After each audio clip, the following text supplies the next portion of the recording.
నమస్కారం, welcome to Suman TV. నేను Gitanjali. November 26వ తారీఖు సుబ్రహ్మణ్య షష్ఠి. ఎంతోమంది ఎదురు చూస్తున్నారు కదా ఈ వీడియో కోసం. ఎందుకంటే స్వామిని సేవించుకోవటం, ప్రత్యేకించి సుబ్రహ్మణ్య షష్ఠి రోజున సేవించుకోవటం అనేది ఎంతో మహద్భాగ్యంగా మనందరం భావిస్తాం. అయితే ఆ రోజు పూజా విధానం ఏంటి? కొన్ని ప్రాంతాల్లో అయితే విశేషంగా సుబ్బారాయుడు షష్ఠి అని అంటారు. కొంతమంది ఏమో కుమారస్వామి పూజ చేస్తారు, కొంతమంది నాగులకు పూజ చేస్తారు. ఇలా రకరకాలుగా పూజలు అనేవి చేస్తారు. అసలు ఆ రోజు విశిష్టత, పూజ చేసే విధానం, నియమాలు ఇవన్నీ కూడా తెలుసుకుందాం. అలాగే ప్రత్యేకించి కళ్యాణం కోసం, అలాగే సంతానం కోసం ఎదురు చూసే వాళ్ళకి ఇది ఒక శుభదినంగా కూడా చెప్తారండి. కొన్ని పరిహారాలు కూడా ఉంటాయంటారు. ఇది తెలుసుకుందాం. వీటన్నిటి గురించి వివరించేందుకు ప్రస్తుతం మనతో పాటు ఉన్నారు ప్రముఖ జ్యోతిష్యులు బ్రహ్మశ్రీ నందిభట్ల శ్రీహరి శర్మ గురువు గారు. వారు గత 15 సంవత్సరాలుగా 30,000కు పైగా జాతక పరిశీలన చేసినటువంటి అనుభవం కలిగిన నిష్ణాతులు. వారితో మాట్లాడి వివరాలు తెలుసుకుందాం. గురుగారు నమస్కారం అండి. వాగర్థావివ సంపృక్తౌ వాగర్థ ప్రతిపత్తయే జగతః పితరౌ వందే పార్వతీ పరమేశ్వరౌ. ఆదిత్యాయ చ సోమాయ మంగళాయ బుధాయ చ గురుశుక్రశనిభ్యశ్చ రాహవే కేతవే నమః. శృంగేరి జగద్గురు పీఠాధిపతులకి, కంచి పీఠాధిపతులకి నమస్కారములు తెలియజేసుకుంటూ కార్యక్రమాన్ని ప్రారంభిద్దాం. గురుగారు, సుబ్రహ్మణ్య షష్ఠి చాలా ఎదురు చూసాం. వాస్తవానికి త్వరలోనే రాబోతోంది.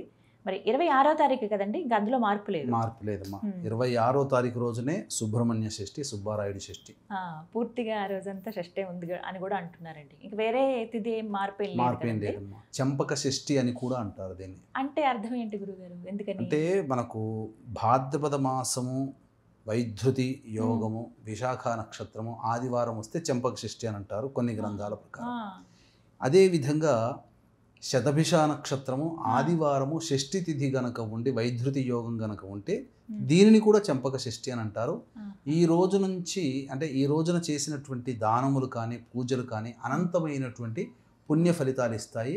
ప్రవార షష్ఠి అని కూడా అంటారు. అంటే షష్ఠి వ్రతంని ఆచరించడం అనేది ఈ మార్గశిర శుద్ధ షష్ఠి నుంచి మొదలుకొని వచ్చే మార్గశిర శుద్ధ షష్ఠి నాడు విరమింపచేసేది. అంటే ఒక సంవత్సరం పాటు నియమాన్ని పాటించేటువంటిది షష్ఠీ తిథి వ్రతముగా సుబ్రహ్మణ్య స్వామిని ఆరాధించే తత్వము ఇది ఉంటుందమ్మా. మరి విశేషాలు తెలియచేయండి. అసలు ఎలా పూజ చేసుకోవాలి, మేము ఏ విధంగా నియమాలు ఏమైనా ఉన్నాయా? ఆ రోజు అసలు ఉదయం లేచిన దగ్గర నుంచి ఏం చేయాలో చెప్పండి.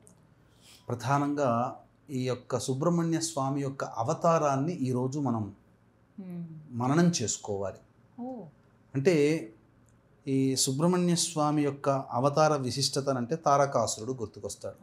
తారకాసురుడు బ్రహ్మ గురించి గొప్ప తపస్సు చేసి అప్పటికే సతీ వియోగం కలిగింది పరమేశ్వరుడికి. ఇక భార్య లేదు కాబట్టి ఇక మళ్ళీ ఈ సందర్భంగా ఇంకా వివాహం చేసుకోడు. నాకు మరణం లేకుండా కావాలని అడిగితే ఇవ్వరు కదా దేవతలు. అందుకని ఒక మెలిక పెట్టి అడుగుతుంటున్నారు. ప్రతి మరణంలో కూడా, ప్రతి వరంలో కూడా మరణం అనేది రాకుండా ఎలా అవాయిడ్ చేయాలో అలాంటి వరాలు కోరుకుంటుంటారు. ఇందులో భాగంగా ఈ తారకాసురుడు పరమేశ్వరుడికి, అతని భార్యకి జన్మించిన పుత్రుని చేత నాకు మరణం కలగాలని కోరుకున్నాడు. అప్పటికే సతీ వియోగం జరిగింది. కాబట్టి ఎలాగో వివాహం చేసుకోడు పరమేశ్వరుడు. ఇక ధ్యానంలో ఉన్నాడు, యుగ యుగాలు ధ్యానంలోనే ఉంటాడు. ఇక వివాహం అంటూ కుదరదు అని అనుకున్నాడేమో. అలా అనుకున్న సందర్భంలో హిమవంత్ పుత్రికగా అమ్మవారు మళ్ళీ పార్వతిగా జన్మించడం, పరమేశ్వరుని ఆరాధన చేయడం, వేల సార్లు స్వయంవర కళా మూలమంత్రాన్ని అనుష్ఠానం చేసిన కారణం చేత ఆ పరమేశ్వరుడు భర్తగా పొందింది. తరువాత ఈ భర్తగా పొందినటువంటి తరువాత జరిగినటువంటిది వృత్తాంతం ఏంటంటే, ఆ పార్వతీ పరమేశ్వరుల యొక్క అనుగ్రహం వల్ల ఈ యొక్క సంబంధించినటువంటి కుమారస్వామి జన్మించడం జరిగింది. అంటే మోహావేశం, అదే ఎలాగో చెప్పబడతారంటే, మోహావేశము చేత శివుని వీర్యము ప్రతనమైతే దానిని అగ్ని గ్రహిస్తాడు. అగ్ని కూడా భరించలేనంత వేడి ఆ శివవీర్యం. దాన్ని తీసుకుని వెళ్ళి వరుణునికి అందజేస్తాడు. ఆ వరుణుడు నదీ తీరంలో, గంగా నదీ తీరంలో వేస్తే ఆ గంగా నదీ తీరంలో వెలిసినటువంటి కృత్తికలు ఆ యొక్క శిశువుని పెంచడం కారణం చేత అతని పేరు కృత్తికుడుగా మారింది. కార్తికేయుడు, కృత్తికుడు అని అంటారు. కృత్తికా నక్షత్రం అక్కడి నుంచే వచ్చింది. అందుకనే అగ్ని ద్వారా జన్మించాడమ్మా. అందుకనే కృత్తికా నక్షత్రము అగ్నిర్నఃపాతు కృత్తికా అంటే కృత్తికా నక్షత్రానికి అధిపతి అగ్నిదేవత.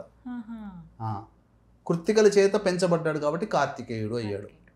ఇంకొక విధానం ప్రకారము ఈ యొక్క తారకాసుని యొక్క సంహారం జరిగిన తరువాత ఎక్కడో ఒక చోట ఇదంబుడు అనేటువంటి యొక్క రాక్షసుడు మిగిలిపోయాడు.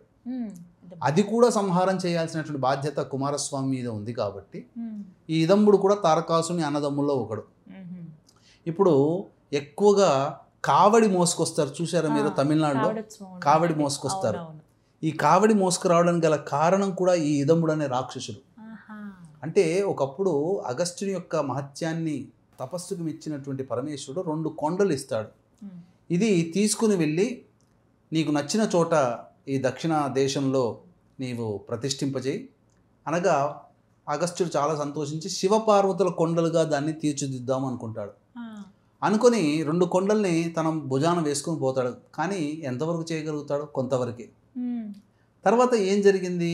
ఈ ఇదంబుడు అనే రాక్షసుడు ఆయన దగ్గర కొన్ని విద్యలు నేర్చుకోవాలని చెప్పి శిష్యుడిగా చేరుతానంటాడు. అప్పుడు ఆ అగస్త్య మహాముని ఒక షరతు పెడతాడు. ఈ 2 కొండలని నేను చెప్పిన చోటికల్లా తీసుకొని రా, నేను ఆపమన్నప్పుడు ఆపేసేసాయి, అప్పుడు నీకు మొత్తం నా శిష్యుడిగా స్వీకరించి నీకు అన్ని విద్యలు నేర్పుతానంటాడు. ఆయన ఆ విద్యల కోసమని ఆ బరువును మోస్తాడు. ఒక కొంత దూరం పోయిన తర్వాత కొన్ని కిలోమీటర్లు, ఇప్పటి కాలానికి మైళ్ళు దాటిన తర్వాత అలసిపోయి ఆ 2 కొండల్ని ఒక పక్కకు పెడతాడు. కావడిలోనే పట్టుకుంటాడు, పక్కకు పెడతాడు. సేదదీరి మళ్ళీ శక్తి వచ్చిన తర్వాత పట్టుకుందామంటే ఒక కొండ భూమికి రావట్లేదు, అతికిపోయి ఉంటుంది. ఒక కొండ లేస్తుంది. దీనికంతా కారణం దాని మీద వేంచేసి ఉన్నటువంటి బాలకుడు అని గ్రహించి ఆ బాలుడితో మాట యుద్ధం జరిగి ఆ బాలుడితో యుద్ధం దాకా వస్తుంది. అటువంటి ఆ బాలుడు ఎవరో కాదు, కుమారస్వామి. ఆ యుద్ధం జరిగిన తర్వాత మూర్ఛిల్లిపోతాడు. అతని భార్య అతన్ని మొక్కుకుంటుంది, మొక్కుకొని నా భర్తను రక్షించమని వేడుకుంటుంది. అప్పుడు అతన్ని రక్షించి అతనికి ద్వారపాలకుడిగా, కుమారస్వామికి ద్వారపాలకుడిగా ఈ యొక్క ఇదంబుడిని పెట్టుకుంటాడు. అప్పటి నుంచి కావడి మోసుకుని వచ్చాడుగా, అప్పటి నుంచి కావడి అనేటువంటిది ప్రయాణం అప్పటి నుంచి స్టార్ట్ అయింది. కావడికి విశేషంగా ఎక్కువగా. అలాగే కుమారస్వామి గురించి చెప్పినప్పుడు అండి, ముందుగా ఆయన వాహనాల గురించి కూడా వర్ణిస్తారు. అందులో కోడిపుంజు ఒకటి, అలాగే నెమలి, మయూర వాహనం అని కూడా చెప్తారండి. ఇక నాగు ఎలాగో ఉంటుంది. అంటే ఎందుకు ఇవి వాహనాలుగా స్వామి ఎంచుకున్నారు, ఆ విశిష్టత కూడా తెలియచేయండి. తప్పకుండానమ్మా.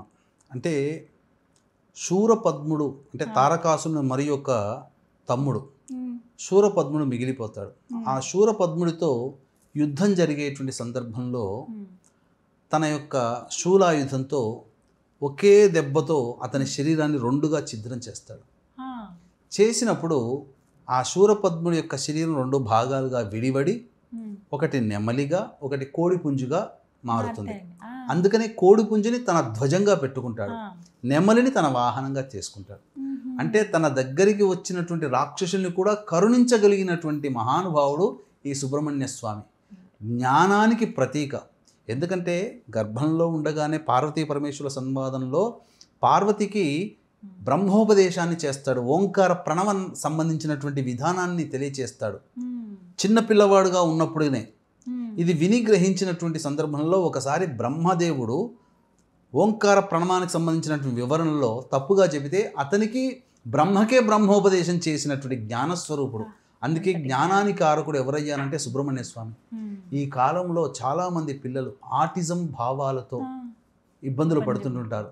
మాట రాకుండా, జ్ఞానం పెరగకుండా, అంటే బుద్ధి అనేటువంటిది హైపర్ యాక్టివ్ అవ్వడము, వయసు పెరుగుతున్న బుద్ధి పెరగకపోవడం లాంటి సమస్యలు పిల్లలకి ఎక్కువగా ఉంటున్నాయి కదా.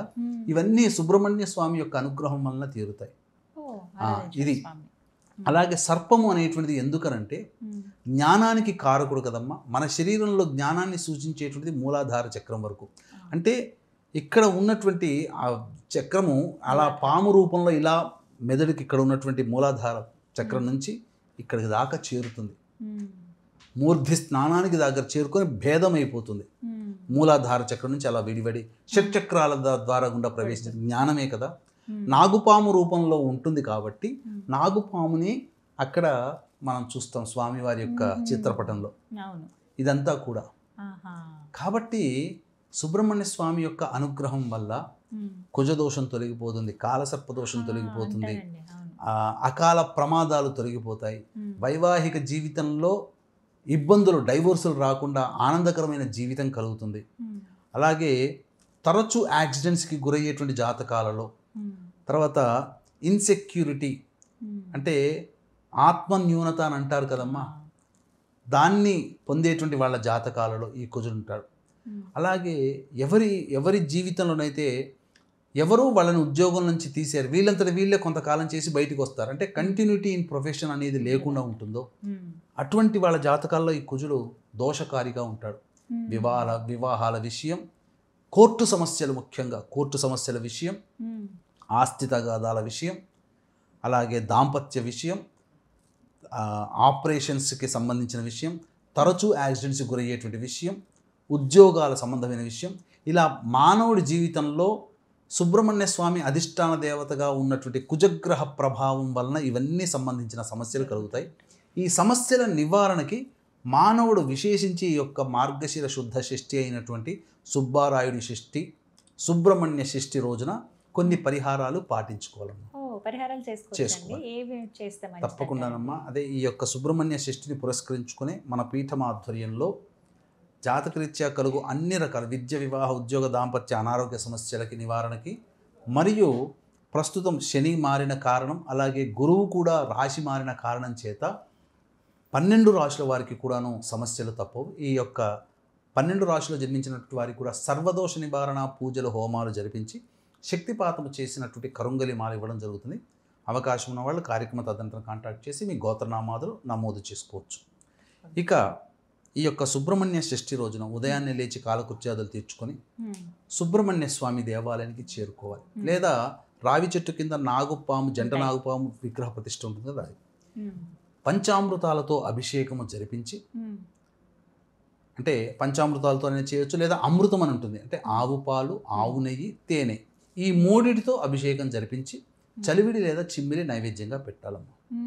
ఈ విధంగా చేసి ముఖ్యంగా బ్రహ్మచారికి అభిషేకం అన్ని జరిపిన తర్వాత బ్రహ్మచారికి ఎర్రటి రంగు వస్త్రము, రాగి పంచపాత్ర అంటే గ్లాసు, ఉద్ధరిని, పళ్ళెం, జపమాల, వీలైతే చంద్రమాలతో చేసింది, లేదా బ్రాహ్మడికి ఉపయోగపడేటువంటి చంద్రకర్రతో చేసినటువంటి సృక్స్రువములు అని అంటారు, అంటే హోమానికి వాడబడేటువంటివి, చంద్రకర్రతో చేసినటువంటిది దానము చేసినట్లయితే, ఎర్రగంధము దానము చేసినట్లయితే వాళ్ళకు ఉన్నటువంటి సకల దోషాలు తొలగిపోతాయమ్మా. ఇందులో సందేహమే లేదు. తర్వాత కృత్తికా నక్షత్ర హోమం చేసుకున్న, సుబ్రహ్మణ్య అభిషేకము ఈ రోజున ప్రధానంగా ఆటిజం భావాలతో ఉన్నది కదమ్మా. ఈ సుబ్రహ్మణ్య షష్ఠి రోజున ప్రారంభం చేసి ఆ రోజున తేనెతో, పట్టు తేనెతో ఆ సుబ్రహ్మణ్య స్వామికి అభిషేకం జరిపించి ఆ తేనెని మంత్రపూర్వకంగా చేయాలి. ఏదో సుబ్రహ్మణ్యానం, మహాసుబ్రహ్మణ్యానం కాకుండా మంచి బ్రాహ్మడి చేత పెట్టుకొని సుబ్రహ్మణ్య స్వామికి అభిషేకము నమక చమక మంత్రాలతో సర్పసూక్త విధానముగా అభిషేకము జరిపించి ఆ తేనెని తీసుకొని ప్రతిరోజు ఏ పిల్లవాడైతే ఆటిజం బుద్ధిభావంతో ఇబ్బంది పడుతున్నాడో వాళ్ళకి గనక తినిపిస్తే 40 రోజుల్లో వాళ్ళలో చాలా మార్పులు వస్తాయి. డాక్టర్ల కోసం లక్షలు ఖర్చు పెడుతున్నారమ్మా. ఒక 3-4 వేలు పెట్టి మంచి బ్రాహ్మడి చేత చేయించుకుంటే తప్పేంటి. అలాగే విభూతితో అభిషేకం జరిపించి, నమక చమక మంత్రాలతో అభిషేకం జరిపించి ఆ విభూతిని తీసుకొని ప్రతిరోజు రాసుకొని వెళితే కార్యజయం అయిపోతుందమ్మా. ధనానికి లోటుండని జీవితాన్ని గడుపుతారు. ఇది నా వాక్యము కాదమ్మా, అనుభవించినటువంటిది. అందుకనే మీరు తమిళనాడు చూశారనుకోండి, ప్రతి వాళ్ళు విభూతి రాసుకుంటారు, ప్రతి వాళ్ళు హే మురుగన్ అంటారు, మురుగన్ మురుగన్ మురుగన్. ఇక అసలు అంత తప్ప లేదు. స్వామివారికి స్వయాన ఇంద్రుడే తన కూతురినిచ్చి వివాహం చేశాడు. కాబట్టి తిరుత్తణి, కంచికి 40 కిలోమీటర్ల దూరంలో ఆ తిరుత్తణిలో వివాహం జరిగింది స్వామివారి కళ్యాణం.